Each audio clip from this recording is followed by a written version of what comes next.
to go back to when I started at CD Baby and what I thought my obligations to my audience were at the time. I would mostly practice and write and record music with my band at a studio, in a basement, at a gig. We were very much like, we're just making music. And the time I spent towards thinking of myself as a movie star, like we all do now, would be like when I need press photos, which is like once a year. You think, oh, I'm going to get in an outfit and I'm going to be in front of a camera for 20 minutes on a Saturday once a year. And maybe we shoot a video. And so that's one other day a year. Maybe you think of yourself as the star of your own movie when you're writing a press release and putting out an album. But it was very limited. It probably accounted to 1 or 2 weekends a year where I felt like a personality. And the rest of it was just, I'm a musician. I practice, I write, I play, I record. And now it's the exact opposite. It's like we're all movie stars all the time, except no one's watching our film because everyone else is a movie star. And they don't What have if your time to watch film your sucks? stupid film because they're making their stupid film. And when do they get around to doing the thing that should be most important? The writing, the recording, the practicing, the being together with their bandmates or whatever. Like it still happens, I know, but that is greatly shifted. I guess all this to lead to my question is that just what we think we're supposed to do, or is that what audiences truly want? Because when I discover an artist I love, I don't really care if they're hardly ever on Instagram.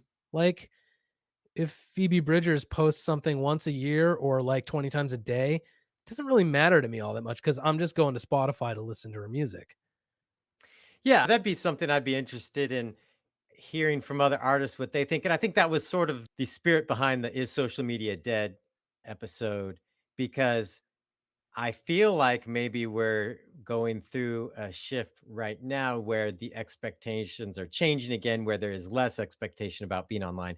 Definitely, like what you're saying was this weird thing. And we used to get calls at CD Baby and to the podcast. And when we'd be out speaking to artists, that the whole idea of social media, they hated it. They hated what you just described, the idea that I want to go away and write my genius record for a year, then release it, do a tour, have a website that has the tour dates in my bio and a few photos. And that's what I want the experience to be. And now you're telling me I got to be on camera, I got to be good on camera and do things, talk to people directly. And I don't want to Yeah, do that and create content. I don't want to be a content creator. it's like, hello, dear genius musician. Please also be beautiful, charismatic, funny, quick, technologically proficient. What else can we throw in here? Like, Financially secure because you ain't getting money from this.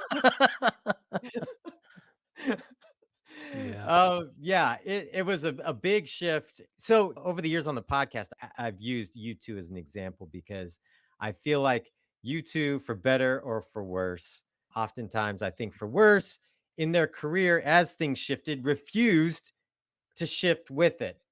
And they were the band I've always mentioned. It's like they'll still disappear for 3 years, 4 years, and you'll hear, oh, one of them will say a record's coming out next year. It doesn't happen. It doesn't happen. And the year after that, and it finally comes out.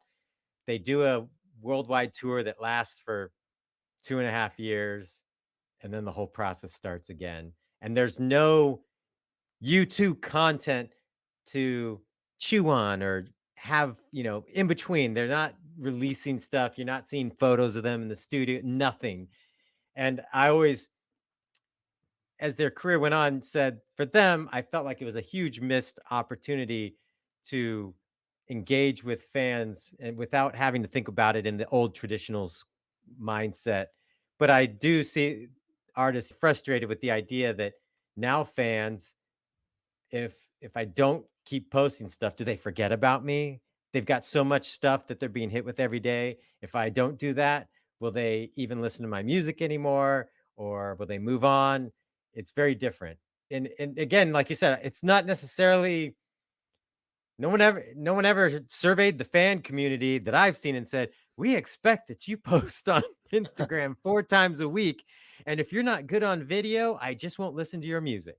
But these things are tools that are really helpful at times to engage audiences. And it's finding that balance of what is truly helpful versus what's just a waste of time.